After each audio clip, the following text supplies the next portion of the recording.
Hi boys and girls, ladies and gentlemen, and Gorilla fans all over the world. My name's Robbo and this is Gorilla TV. And tonight on Gorilla Talk, we have the absolute pleasure of sitting down with one of the greats of the red, white and blue, Ken Hack. Ken, welcome to Gorilla Talk, mate. Welcome, Robbo. Yeah, thank you very much. Mate, absolute pleasure to have you on. I've spoken to a number of people on the show or just passing at the football club and your name comes up a hell of a lot. And you're held in certainly very high regard at this football club, mate. That's for sure. One of my good mates, Steve James, never stops talking about you and his under 11s trip and his coaching days, which I'll get to in a sec. But mate, first of all, I just want to find out a little bit about your family and where you grew up. Okay.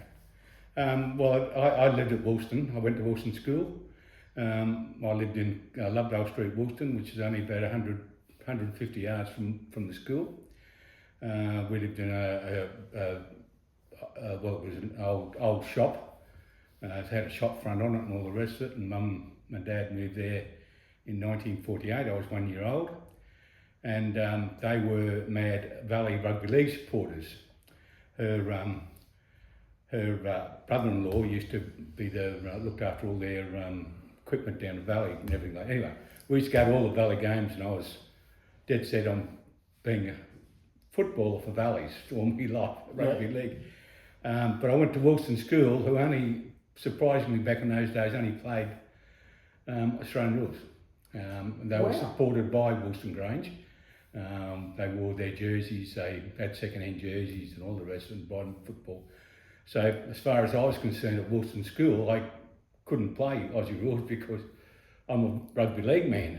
And so that's all they played was Aussie that's all rules. they play in football-wise. Football-wise, that's all. That astounds me, being such a big league state. And, So all my mates played football. My mates played Aussie rules, of course, but I took up tennis, and I ended up playing tennis at the school. So I was coached by people must know Roy Emerson. Roy Emerson's father. I know Roy Emerson very well. Roy Emerson's father was Roy Emerson as well, and I was coached by him down on Days Road, just down from Kenbrook Road, Days Road, Kenbrook Road. Yep. And they had there, and their daughter married another famous tennis player, and who ended up taking over tennis there.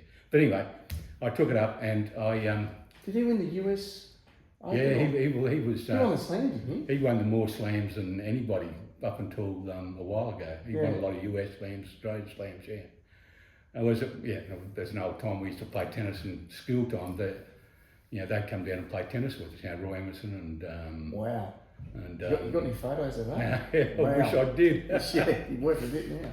Roy Emerson and Mel. I just had his name. Anyway, Kenny Fletcher, a few of them. Anyway. So anyway, cut a long story short, I was given a pair of second-hand football boots from my cousin who played hockey for Valleys. Yep. I had a pair of football boots, and I went down to Valleys to play football, and I was 11, nearly 12. Yep. And they only had an under-14 side, so my mother wouldn't let me play football. Flo and Jack were like, I'm not sure about this. Worried about the little boy who couldn't, I was only a little kid, of course, and I had a pair of football boots, and I said, well, I'll go down and play Aussie rules down at WILSTON GRANGE until I'm old enough to play rugby league. So that was a finish. Never ever got to play a rugby league game in my life, and we played. I used to kick. Where I lived was right next door to the WILSTON Catholic school. And they had a big paddock. And I used to kick a football there all the time with the bloke down the road. That's where you practicing with your mates in the paddock? I don't know whether you know, I don't know whether that name's coming up, but Toby Perkins. He had a younger brother called Jeff, and Jeff was a superstar footballer. Yeah. As a kid, he's the only boy to play under 14s schoolboys for 3 years. He was 11 when he first went in. Wow. 14s, he was the only kid ever to do it. Anyway, he'd done his knee in when he was 19. He would have been a superstar. But I used to kick with him in the foot, so when I went to play football, I could kick a football long, and we had a good team, but we never used to win very often. And Keith Hall, one of the Halls, the great Keith Hall, was our coach, my coach. Yeah, it's a pretty good starting coach, and, isn't it? I got to play fullback because I had the biggest kick in the team. Yep. because we used to get, when he scored against us, he said that, well, if you kick out from points, you can kick it further away, it'll take them longer to get back to the goal.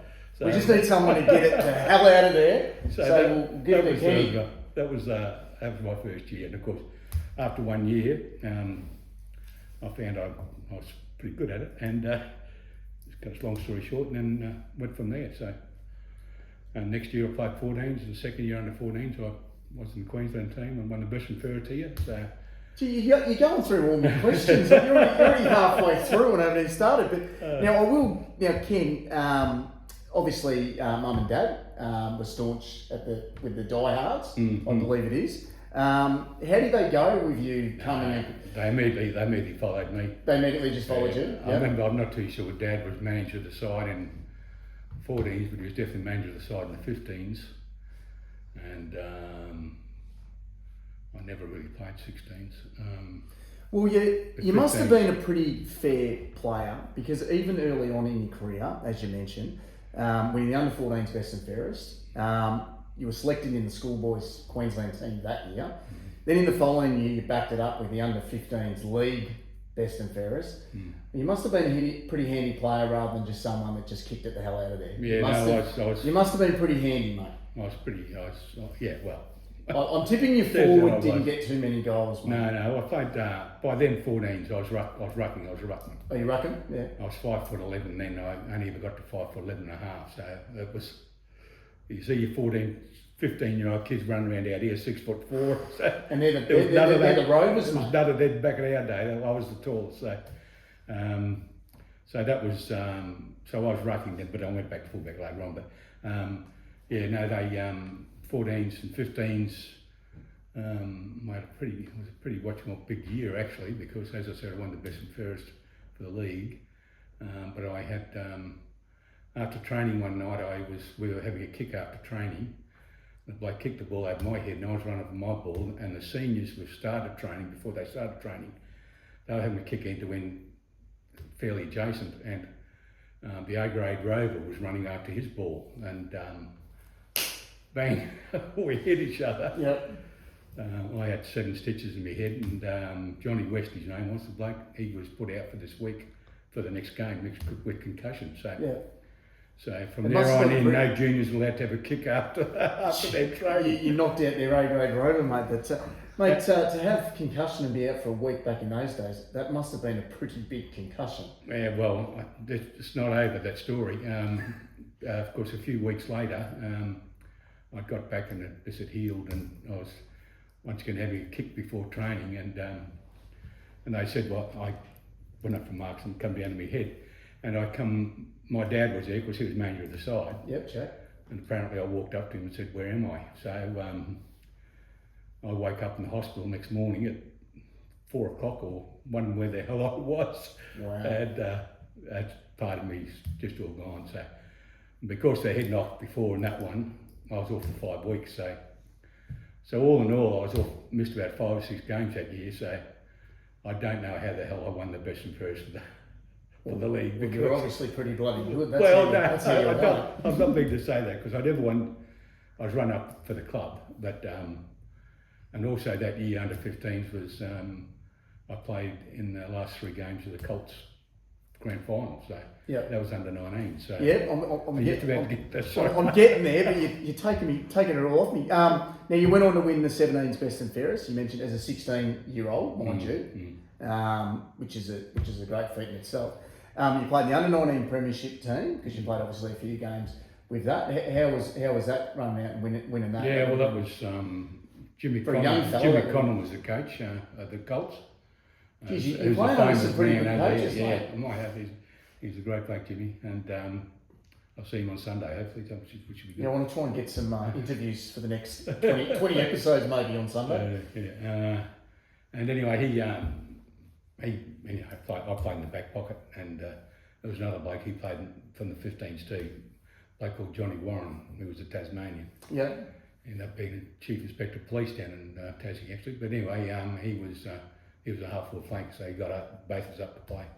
So we played in the semi-finals virtually, 3 games in semi-finals. So I was amongst all the 18s, 19s, and And the 17s, well, I played that year 16s, and back in those days, the Queensland team was, I don't know whether you ever heard of the Teal Cup. Yeah, Teal Cup, yeah. Well, back in those days, the Teal Cup was just played between New South Wales and Queensland. So we played, they came up here one year, we went down there one year. So Must have been in Victoria too, because I remember a Teal Cup. yeah, no, later on it became all Australian. It started but with... back in that time, it was just, I don't know who Teal was, but I wouldn't have close, remember? we were, like, it wasn't all that important, because I remember we played as a curtain raiser to a senior game down in Sydney, and our game was running too long, so the last quarter in our game was cut to 10 minutes, so the seniors could start on time. So that's how important the under 16 out of 17. Bugging the under 16s is that we want to get to the real stuff with the seniors. So back in those days, you've got to play seniors before you make the Teal Cup. These days, or that grade, they've got to be, But back in my day, I was ineligible to play next year under 17s Teal Cup because, well, I was playing senior football by then. So well, you made your A grade debut as a 17-year-old against Everton Park. No. In the book, it had Everton Park. Is the book wrong? Everton Park was never, no. Who I played, who was your first I was name? either Maine or West I played against. I was, I want to check. I turned 17 in 1st of April, and I played my first game at the end of April, senior game. So I have no doubt you're right. And it was either West and Maine were my two first games. I'm not too sure who I played against. You must look like I read 217 half back. I played on half-back flank. Doesn't have it. You would have been right. He's made it up. Everton Park went playing senior football. I'll go with you, mate. I finished my football. Research better. I finished my football at Everton Park. Maybe that's what I was reading and got it mixed up. I apologise. 13 years later. Now, anyway, when you did make your debut against whoever you played, but let's say Maine, just for the sake of it, in 1964, round 6, I'm going with that. Round 6, round about then it was. That must have been an incredible moment. Do you remember leading up to that game? Because I imagine you would have been such a passionate guerrilla man by then, and your family are entrenched in the club. Well, I was 16, 17, so I was 16, and I was playing Colts in that year. I played Colts that year, and so I played 5 or 6 games in Colts before I ended up in the seniors. And Jimmy Conn was once again the senior coach then. Yeah. So I played with one first game, and then the club sacked Jimmy then. So I always tell Jimmy I was the one that caused him to get the sack. Was he? Was sacked after that? Yeah, Ralph Gessie took over as coach because Ralph had been previous coach. Yeah. We hadn't won a game. I think we only won one game for the whole year. So. How'd you go in that game? Do you remember? Oh, I think I went all right. Yeah. By about another half dozen games later, I was playing fullback. So I played fullback for the rest of the year then. So and they had a taller guy then. I was 5'11.5" still, whatever it was, Yeah. Because I never reached any more than 5'11.5", and I've settled since then, so I don't know what I am now. But I played, and I got the most improved trophy for the senior grade that year. So. That year in your first, wow. That's fantastic, man. As a 17-year-old? Yeah, so I was fullback, and then next year they got a bloke called Peter Barry in who played for Carlton. VFL. He played fullback, so I was no longer fullback. I played in half-back flank. He took your spot. Next to Merv Appleyard, so Merv and I played in Is he coming half-back Sunday? line. You're not still dirty. He's coming You're not Sunday. dirty. No. Mate, now after a few successful years, the club playing finals in 65 and 66. Unfortunately, you ended up with a bit of a serious hamstring injury in 67. And then in 68, you were transferred with your Commonwealth Bank job to Townsville. Townsville, How did you go with the injury, first of all? Yeah, it was a bit of a... Sounds like a bad one. I don't know how, what it is today, but I was just sort of running towards the boundary line. It was like a zip. Just went zzz, my hamstring just as though somebody put a zipper through it, So I don't know what it was, but it was pretty hard to get rid of it. And we had, I went to a specialist over Kelvin Gravers. He used to be Brothers Rugby League, and I forget his name now, but he was an old bloke. He would have been in his 70s, but he had these short little fingers. His fingers about this long. I'll tell you, his whole fingers, but he used to get in the muscles and bloody. He was good. Probably not recommended these days, maybe. And the old heat lamp. I don't know whether you ever heard of a heat lamp, but I do remember they that. have a heat, and he had a heat lamp. And he used to put that on you, and you used to do the muscle. Then you had to get up and try and touch your toes. You know, I flat out touched my toes anyway, but you had to touch your toes, and when it hurt, you had to stop, and then next time you hopefully get a bit further. Yeah. But I eventually got back and played, but as I said, then I got transferred to Townsville. So the transfer to Townsville, was that? I didn't want it. I You didn't didn't ask want it. for Okay. Yeah, that's where I was going with it. Yeah. No, And back in those days, it was probably a bit harder to go. No, I'm not going. No, I had a bit of trouble when I was. That's what I should tell this. Anyway, I had a bit of trouble with the boss I worked with beforehand, and he sort of wanted me out of the branch where I was. I was a second officer, and he wanted me out. So I didn't want to get out that far. Though. I didn't want to go to Townsville. So I travelled to Townsville on my 21st birthday. Wow. First of April, 1968. I travelled to Townsville. That's when I went up in the plane. 1st of April. Yeah. So you're playing here, you're enjoying your footy, you're loving life, and then you shipped away in some sense. I shouldn't have gone. Yeah. I should have given them back away then. But I was engaged to be married. I was, back in those days, we all got married at 20, 21, or whatever it was anyway. So. Yeah. And so I went up there and played football for Currajong. So. Yeah. And I went to Currajong because there was a Coxes who lived back in the old Emerson Park over the road. They lived on the house next door. The two boys, Robin and Peter, played for the club, and they'd been transferred. Her father had been transferred up. He was, not too sure where he worked, but he was in a government job, I think. But he went up there, and so it was a natural to go to somebody I knew. So. Oh, absolutely, mate. You might as well get I familiar with the played people, rep football up there, but it was so relaxed training. I hardly ever went to training and worked a lot of overtime, so it wasn't. Bit warmer up there. Yeah, that didn't worry me all that much. No. Yeah, but what was the standard footy? So the standard. Well, as I said, I was engaged, so I was missing my fiance too as well, and it was a bit hard to sort of get through that period. Anyway, I requested to come back, and they come back, but towards the end of the year, towards the end of the season. But it was back in those time after 30th of June. That's where you were. That's where you stayed. You didn't. You couldn't transfer after then. So I think we played a couple of games. I could have played, but I didn't. So you're there for about a year. Yeah. And then you had to leave your fiancée in Brisbane. Yeah. My wife's asking you a question. There you go. Okay. She worked in the Commonwealth Bank, and once we got married, she was no longer allowed to work in the Commonwealth Bank. Oh. Married women were never allowed to work back in those days. So that's the way it was. So So anyway, I come back. Different world back then, mate. Yeah, I come back and 69 come around then. And yes, and 69 was a very good year for the football club. I know you played 69, I think 70, played 15 games, I think, in a couple of years. Yeah, well, I thought I played 15, but they told me it was only 10. So I thought it was 15, but Trevor told me it was 10. 15 in the book, unless Trevor's changing it. But then again, I want to check my record. I might have been that. I might have told that was about 15, but I used to play ruck and I played fullback a couple of times in the Phil Watson Club. But in 69, they went on and won the premiership that year. Incredible players with Sid Guilford, and Graham Jewell, and I could go on and on. You obviously didn't. All my best mates, You obviously didn't play in the actual game, but you would have been a massive part of that year for sure. That must have been a great moment for the football club and yourself. Fantastic. And terrific. How was that day and night? I remember we celebrated pretty well. I reckon you would have. After it,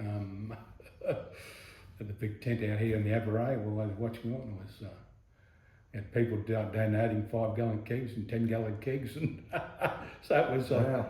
It was an all-night, all-day job. Next day job.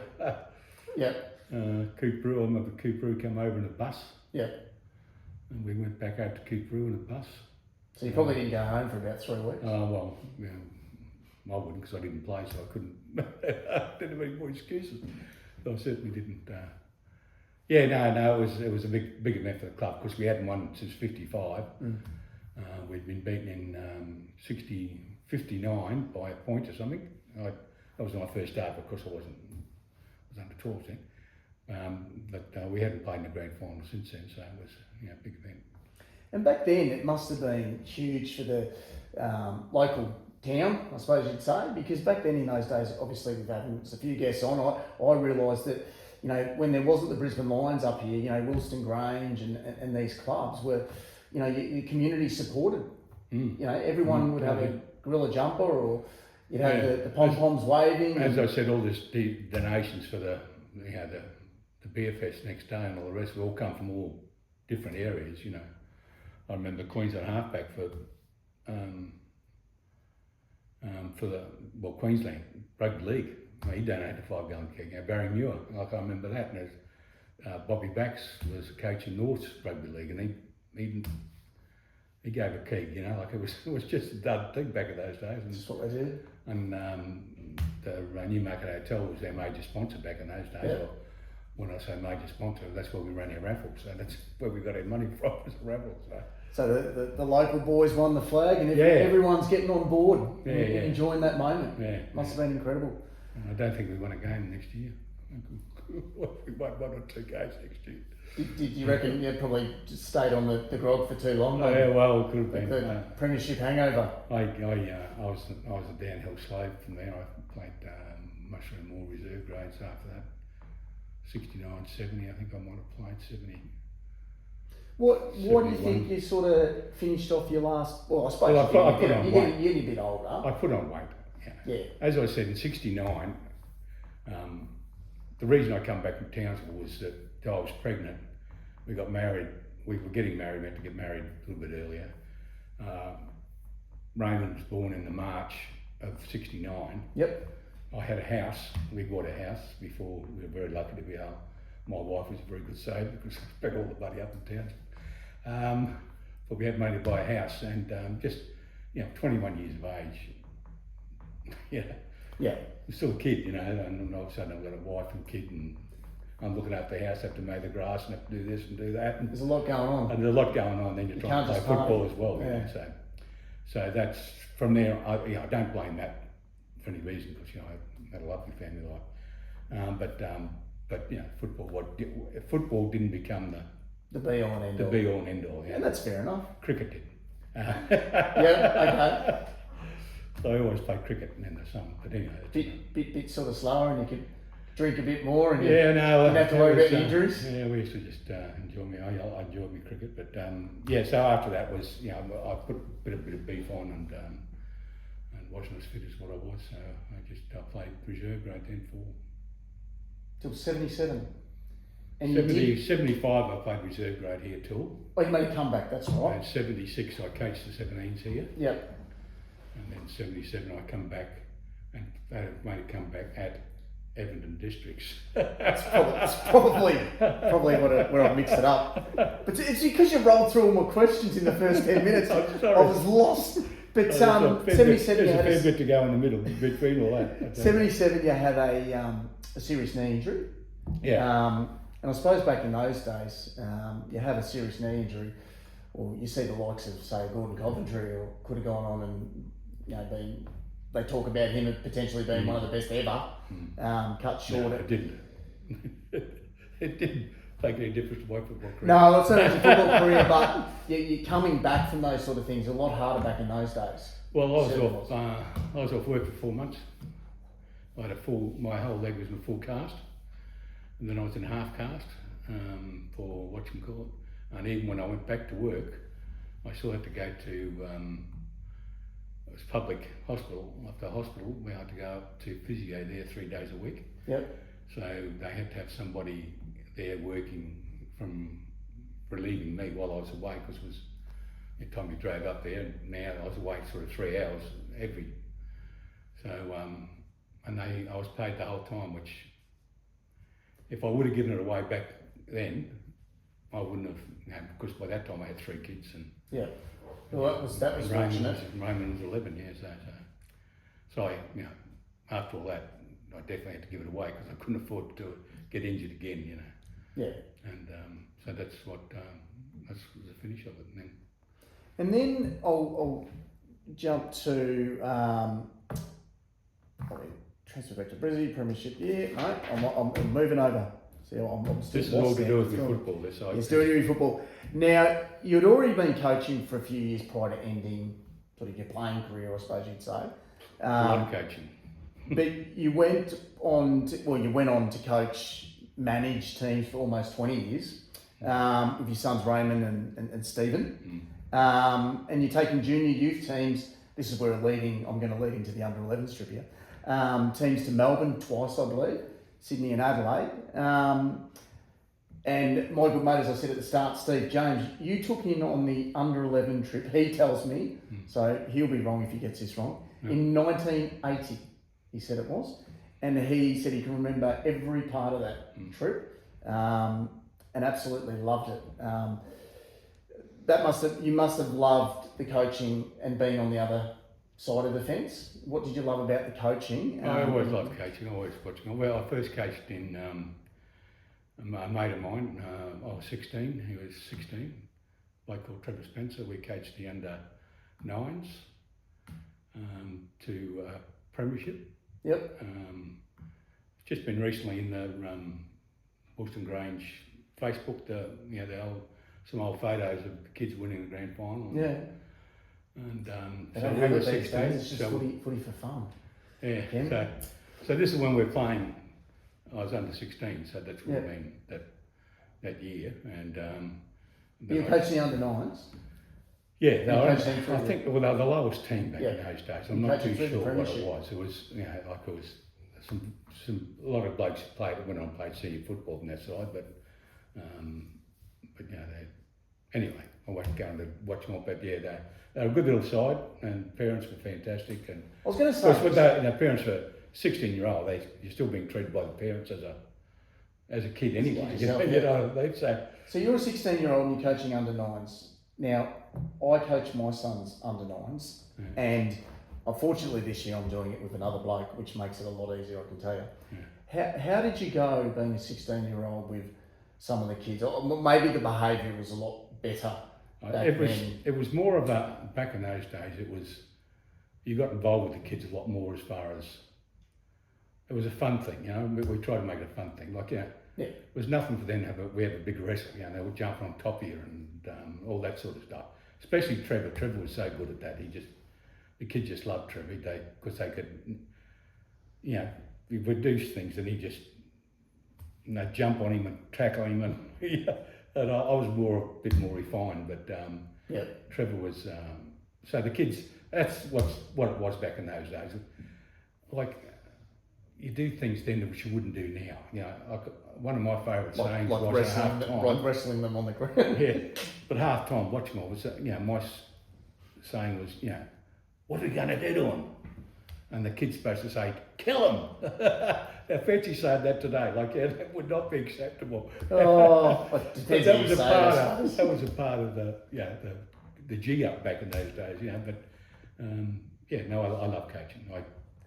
I coached, when I first married, I was coaching under 11s, and you realise those kids, I was 21 then, so these kids are all 60 odd now, all retired age, Well, Steve actually sent me a message today, and he was talking about some of your achievements and that sort of thing, just in case I didn't do more research. I think Steve was helping me. But he said to me that, and I actually believe this too, that a really, really good coach for a young kid can really shape their lives in a lot of ways. And I firmly believe that. I've had a couple of great coaches in my life, and I never forget some of the life lessons that I suppose they taught me.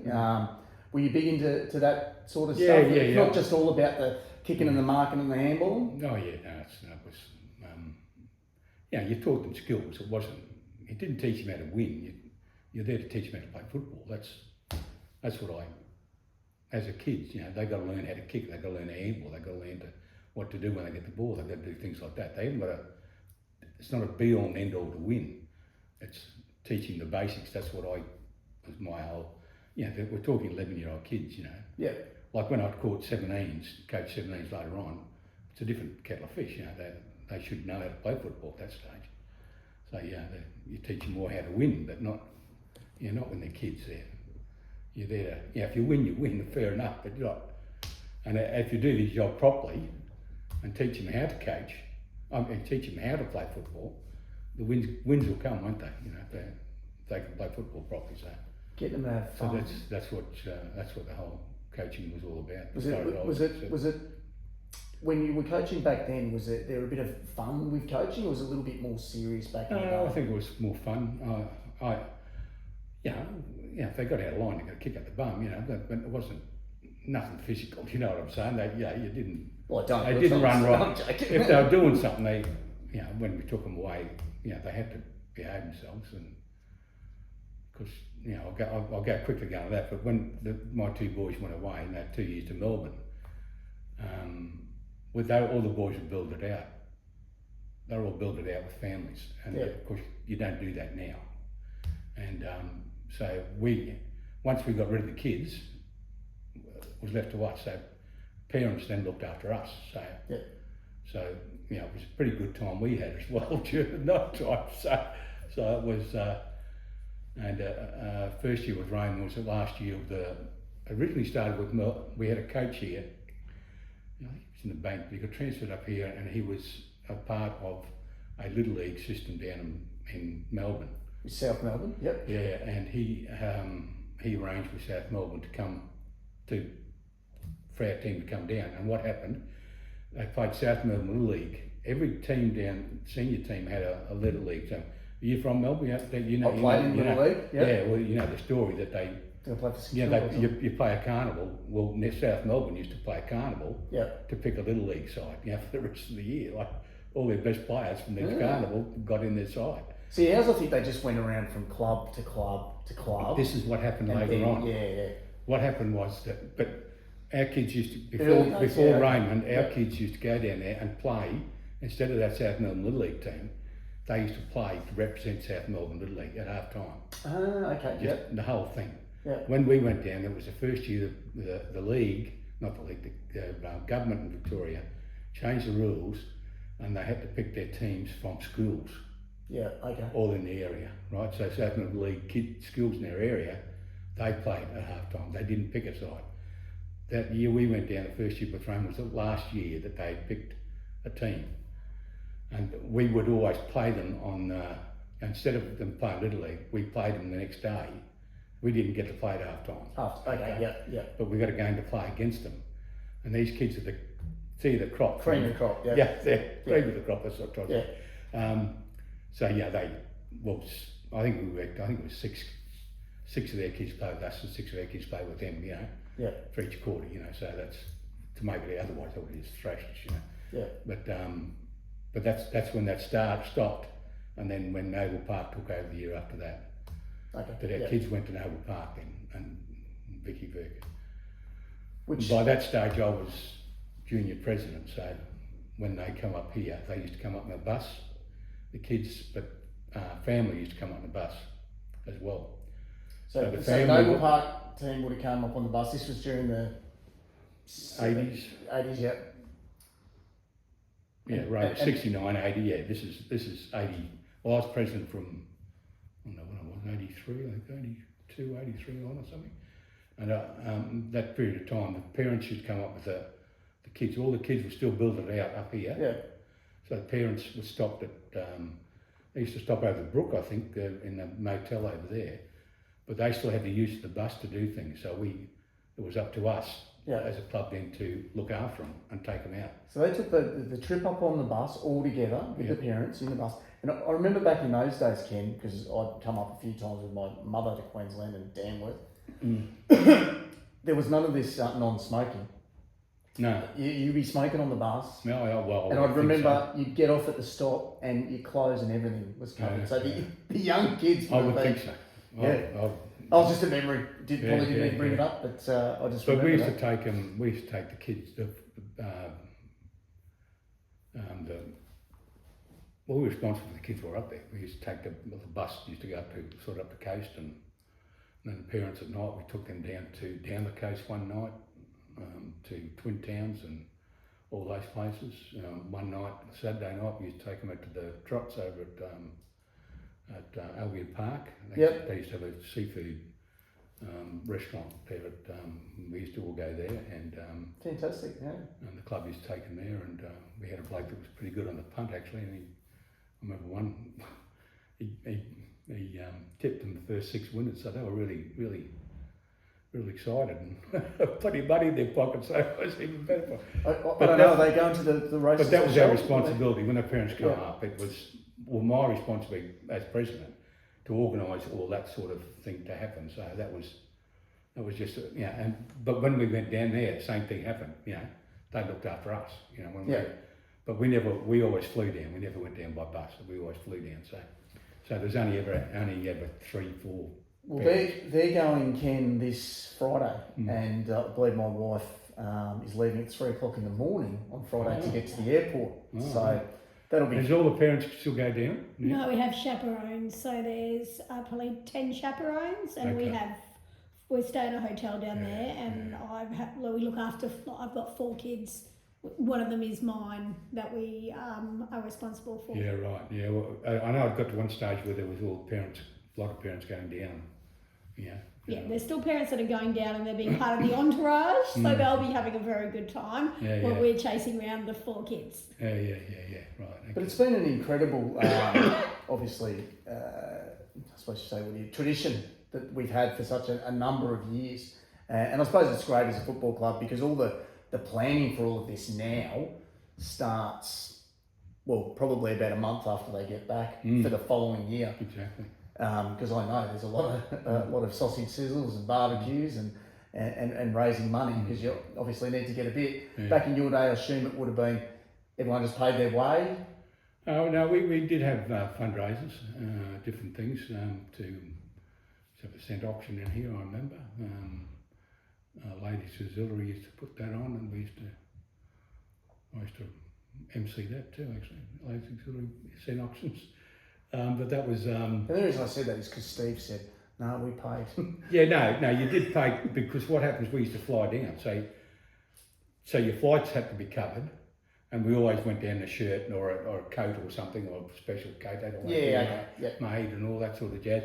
And normally a bag. We bought them a bag or something like that. Like the first one Steve went on, we actually went to Melbourne. We come back and stopped in Sydney on the way back, and we had a day in Sydney. We took them to the Opera House and. All around there. Yeah. I'd never walked so far in all my life when I played kids that. Like in Melbourne, I never knew where we were going half the time. Yeah. Didn't matter. 20 odd kids. Fun. Yeah.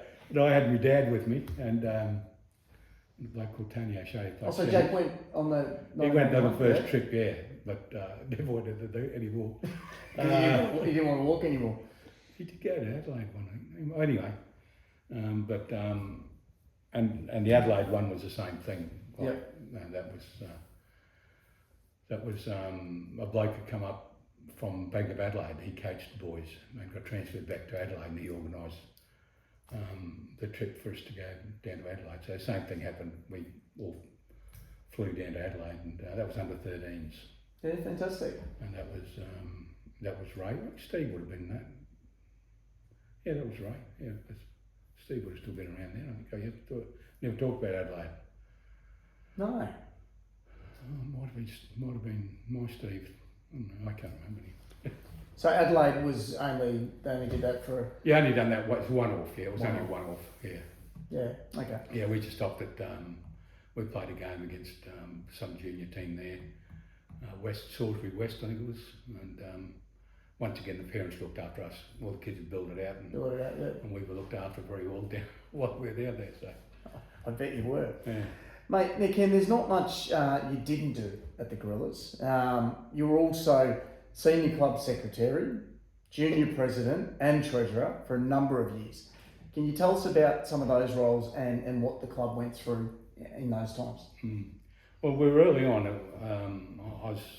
I was players rep. I think I used to go to meetings when I was 21, 22 or something like that, around about that time. And then I was 24, I was I think I was a players rep. And back in those days, players rep, you didn't have to go to meetings, but you know, you're supposed to sort of be on the committee to let the players know if there's anything they should know. So you were kind of like that AFLPA. Yeah. So to speak? Yeah, most probably it was something like that. But anyway, in '72 we won the premiership, and it was very good, but very nearly sent the club broke. So we're in deep doodahs in '72, and a bloke called Jack Dowsett come and took over the running of the club. He was president, and he asked me to be secretary. So I was 25. I had 2 kids. I was playing football, played cricket. I was coaching a team that year. They asked me to be secretary, and I said, Very young. I said, well, you know, I've been in meetings. I know what a secretary does in meetings, but I'm not too sure about, you know, the contacts I was doing. He said, look, don't worry about that. I'll do that sort of stuff. I'll help you with that, everything like that. And Jack was managing director of Arnott's Biscuits in Queensland. So he was he knew what he was I doing. think they're still at Virginia, aren't they? Could have been. I think there's Where's Kedron? anyway, the place at Kedron as well there. Yeah, Kedron. Yeah. Anyway, so him and there's a few of us, Ronnie Locken, so GRANGE was on the committee, and we just had to make money. You know, we're doing all sorts of, was it illegal activities, but we were trying to get money. We just had to get money, get the club through. Yeah. So it was all good. Everyone was doing it back in those days. yeah, so next year I stayed on the committee, but we found a secretary, a guy called Bruce Bowden, and he'd been a secretary before in certain things, so we raked him in to become secretary.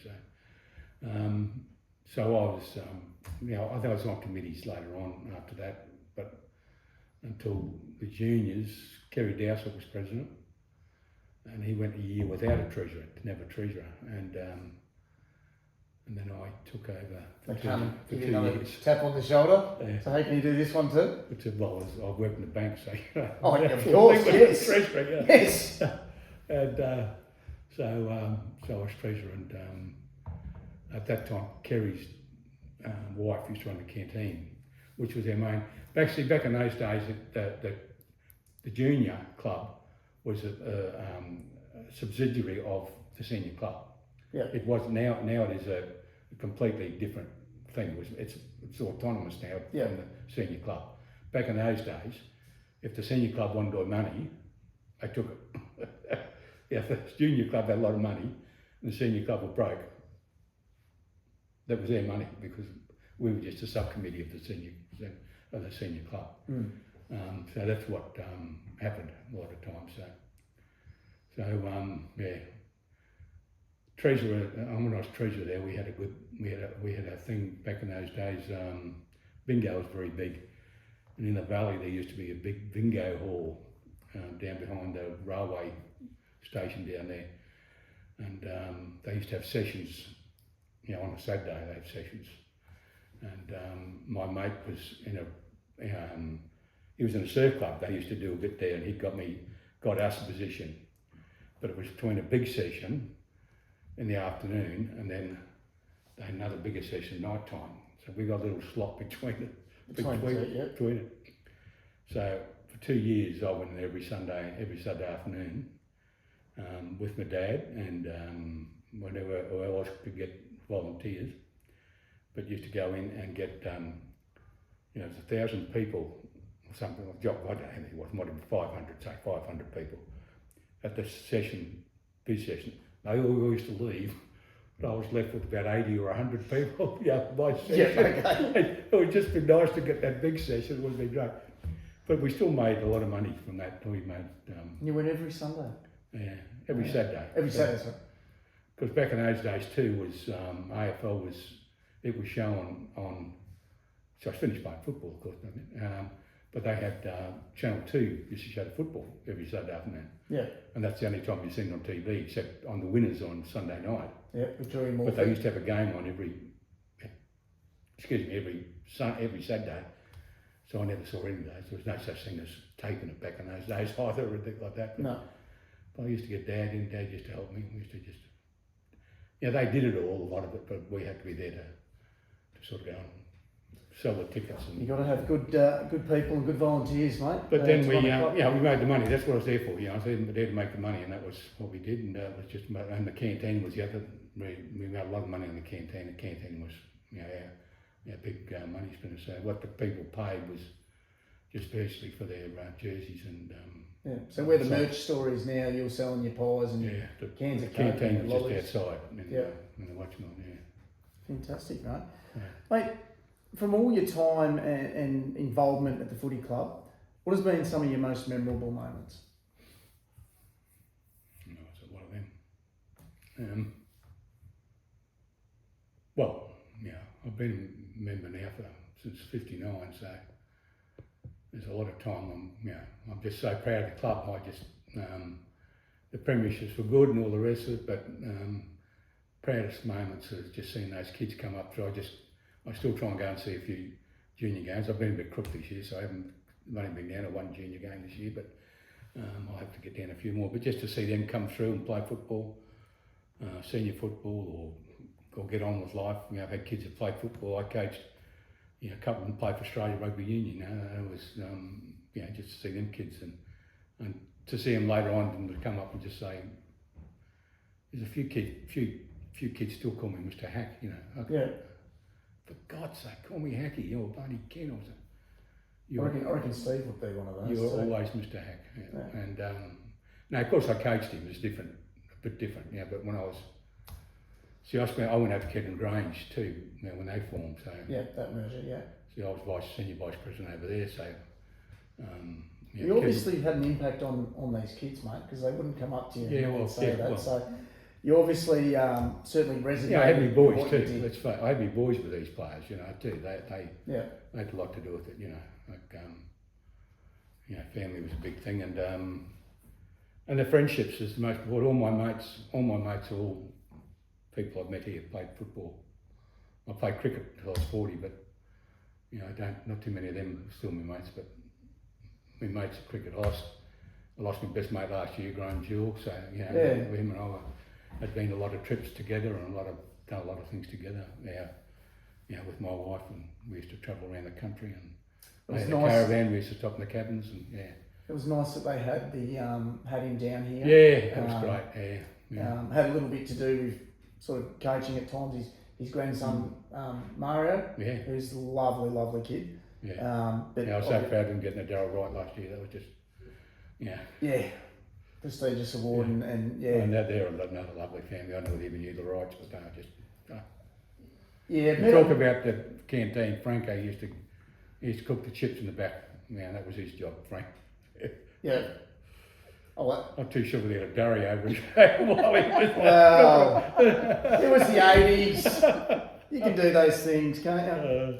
Now, I'm not surprised, Ken, that with all the amazing work that you've done, that you were bestowed with a Merit Award in 1987, and then the Life Membership in 1988, which I have no doubt you'd be very proud of yourself, and obviously your family would be too.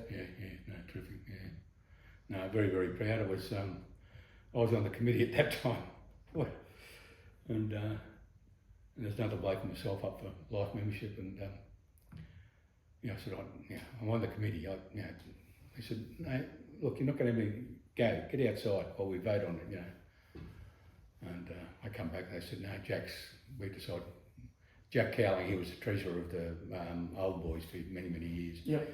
And no, we've given it to Jack. And so I said, that's why I agree. That's why I didn't want to be involved. I think, I'm on the committee. You can't elect yourself. Anyway, come around the AGM and they called Jack up and they called me up. So they made you think... I never knew anything about it. Well, that was good. They made you think that you weren't getting it, and then they gave it to you. So it would have been a surprise. Yeah, Barry Clark was the president at that stage too. Yeah. We would have heard about Barry Clark. So, but anyway, I was very, very, very, very touched and very honoured to get that. That was because Mum and Dad won a Merit Award as well. So Flo and Jack Hack won a Merit Award as well. So. Because Dad was, as I said, manager. He was manager of the 78 Reserve Grade Premiership, I think it was. He was and he was a selector. He liked being a selector. He said, I never said much. He said, right. He was a selector. Enjoyed that? He enjoyed that. Yeah. But as I said, he was manager many times, and he used to clean my boots every week, and he used to lace up my boots. I said, Dad, I'll do that. No. But he wanted to do it for his boy. He loved doing it. Of course, back in those days too, you had Screws, aluminium studs. Yeah, I know. They were watching court, and then they replaced, and Dad had his last and everything like that. We used to go and put all the studs in and everything like that for me. And you'd have one or two that would just, they weren't quite in. Yeah, they would always fall out, and you'd lift your boot up and you'd have... Well, they had little nails around them too in the watch one. Did you have one? Oh, no, I didn't have... little a bit younger. Little tacks you had to tack a bit. Oh, I didn't have those. So Dad had the little hammer and just... we'd done all that. And of course, Mum was man laser jewellery, which I don't know whether you ever see old photos of GRANGE, but next time just have a look at all the photos and you'll see blankets over the fence or something. Yeah. My mum crocheted it all in. Wow. Red, white and blue blankets. Yeah. Everybody had a blanket by Flair, and of course all our family did too, of course, but she used to sit football, watch football and crochet, I think, red, white and blue. Yeah. And just to get all the... Yeah, this is for you, that's for you, sort of things. Yeah. They used to make the little, I think it was little teddies or whatever with the But colours on during the game, if it wasn't cold, they just drape them over the fence in front of you, where you sat. Yeah. And they sat here. They had their spot? Where I've got this thing coming up this weekend. It's The ADF? The Hackbenstead. Yeah, you're speaking about that. I didn't know whether to say it yet. No, but the seats, the back in those days, just the side here, they used to have, I think the seats are still there. Yeah. But they used to be sitting there and used to drive up and drive behind them. Mum and Dad were always here half an hour at least before the reserve grade started. And when the Colts, we used to have Colts Reserve A grade at one stage, they were always half an hour before the Colts came. Yeah. So they could get that seat. They used to sit that seat for 3 games. And So everybody knew it. to get that And everybody wasn't went around, reserved? all the family went around. Yeah, nobody was allowed to sit there. If anybody sat there, it was big trouble. The big job, yeah. But that's fair enough. They deserve to sit there. So everybody knew them too, they always knew. Yeah. Yep, so you're going to be part of this 80th celebration, which I'm going to get to. Now, we've obviously got the 80th celebration coming up this Sunday at the club. How much are you looking forward to that and having that time to catch up with some of your old mates? I assume that you catch up with some of them, but some you probably haven't seen for a long time. Yeah. Just to sit and have a beer and have a yarn. That must There's a lot of them there that are coming that, well, we only saw them fairly recently with the 72 Premiership side and the 69 side, so I went to both of those, so reunions, but yeah, just to see a few, a lot of the other blokes, some of the other blokes I used to play golf with, we had one of the blokes had got a social club and we used to play with that, then we used to go away for a week down along the Murray or something, they call it the Frogs, and City Guildford, Barry Clark, Peter Long, just to name a few. They're all coming on Saturday, Sunday. Yeah. So I haven't played with them for the last 4 years, so it'd be good to see them again. So and you got to buy a ticket, Ken. Yeah. He hasn't bought his ticket You're yet, but gonna he show me. promises he's going to get his You're tickets. going to show me how to do it. Yeah, I will. No, it was right well, I'll through get the my end. wife to show you how to do it because I probably don't know. But mate, no, all seriousness, it should be a massive, massive day this Sunday. Yeah, it should be a great day. I'm looking forward to it, and there's going to be a lot of greats at the football club, great families. Yeah. Now, finally, mate, we're coming to the last one. You still come down and you support the Mighty Gorillas whenever you can. The club obviously means so much to you and your family with such incredible, rich history. Is there any other interests or hobbies, mate, that you may partake in outside of footy? Yeah, well, family. Yeah. Okay, both my boys played for the club, as you know, and Leanne played in that ladies thing. They used to just play at half time. That's all the girls played. Yeah, no, I remember that. I think Lisa Hall. Yeah, Lisa Hall was part. She was part of that. Karen Slinger. There's a lot of and yeah, Ray. Ray held the junior record for the most number of junior players. I don't know whether you know or aware of that. He played. Yeah, He played 217 games, junior games. I did actually read that. I was going to put some of that stuff in, but I thought if I keep talking to you, Steve played 198. So he was. Wow. And It's my almost- sister's boy played same number as Ray, Andrew Taylor. That's a lot of junior games. I think most of our juniors, like the big one, they get to say 150, but 200 to. Yeah, but see, there was no such thing as, Auskick. Oh, okay. Yep. Ray played his first game when he was 4, Yeah. Okay. and he'd yeah, play yeah, under that makes sevens, sense. and Yeah. then, later on, if under 9s were short, he'd go and play with him. That was, that's where he got. As a That's where he got the 4-year-old. most number of games up. Yeah. Wow. So he'd be rolling around with 7-year-olds as a. So he was finished. He was 4-year-old. playing senior football at 17 too. So, and Steve was Steve made all rep sides all the way through from under 12s, right through. He's very good football. Yeah, no, I saw that. He must have been a pretty handy player. Yeah. He might He's be a one bit to like have his to- old man though. Went to FAP, so He give it. but we still play golf together. We're You still give it very right close. I go sit next to Ray at the Gabba for the Lions. So we're still a very big family. And Leanne and all her kids. I say Henry, and then Darcy's still playing football. He's playing. That's Leanne's oldest boy. He's playing football over at Kedron. Yep. Played all his junior football here.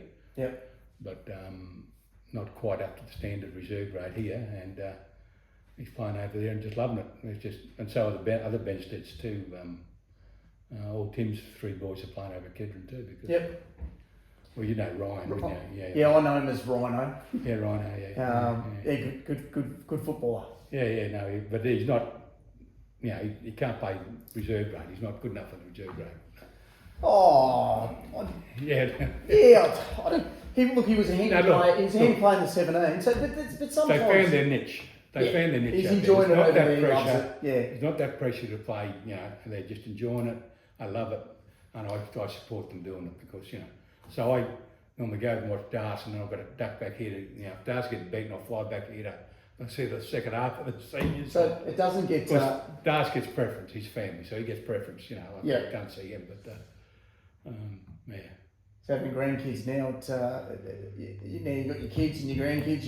You're travelling here, there, and everywhere. Yeah, well, I've been doing a lot of cruising, but I've finished with that. I got crook this year on a cruise and And week in hospital. That's why I haven't been down here. I'm in crook, so. And you okay now on the mend? Yeah. Yeah. My Good. wife wasn't. She got appendicitis as well. So after that, and anyway, hasn't been a great year so at the moment. And I got Bell's palsy. So I've still got a bit, but anyway. Yeah. Well, mate, you're doing well at the moment, and I certainly appreciate your time and all the work that your family has done at the football club over the years. Not just yourself, but your parents and your brothers and your daughter and grandkids and. I'm very proud of him. Yeah, mate, and football club's very proud of you. Thank you very much for your time, Thanks mate. very Look much. forward to seeing you on Sunday. Yeah, thank you very Thanks, much. Ken. Oh, Ken, by the way, yes, no one goes empty-handed on Gorilla Talk. Thank you, my lovely wife. I don't have a props person, I've just got my wife. There's So some much chocolates for for you, mate. You can have My them wife before, will be eating this. for Sunday. Yeah, give them to your Well, wife. fruit mate. nuts you won't be eating. I'll be eating that. Yeah, I like the fruit nut too. No, thanks for your time, mate. That's good.